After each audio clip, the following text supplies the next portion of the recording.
The most recent Surgeon General report, released today, March 8, 2012, describes the epidemic of tobacco use among youth and young adults. It includes the causes and health effects of tobacco use and interventions proven to prevent it. Even when we hear the release of the Surgeon General report, it has said that tobacco prevention has kind of stalled.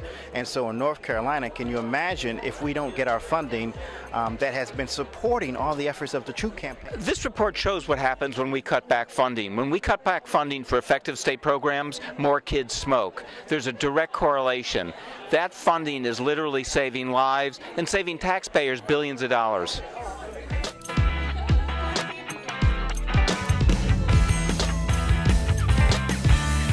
Is that the youth movement in North Carolina is very, very strong. But not only have youth in North Carolina had an impact on the state of North Carolina, they've also had an impact on other states. Well, I think the more youth who are involved, the more you can affect your state and local legislators. You can be leaders among your peers to explain the dangers, and today's report certainly gives you more evidence of the immediacy of the dangers. So I think it's just critical to have you all involved, and you do a great job. Well, because the youth are the ones that really can influence their peers. They are the ones that see the influences.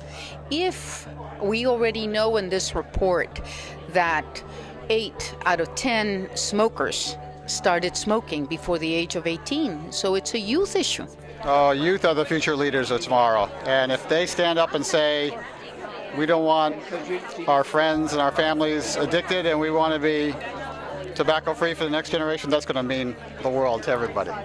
It's a very challenging economic time, but tobacco prevention and cessation is one area that we can save lives and save money. I think the role of youth in tobacco prevention is huge. As this Surgeon General's report proves, the youth initiation of tobacco is really the genesis of tobacco use in this country. What was it the Surgeon General said? 99% of adult smokers all started before they were 25. And so youth play a humongous role in tobacco control and tobacco disease prevention.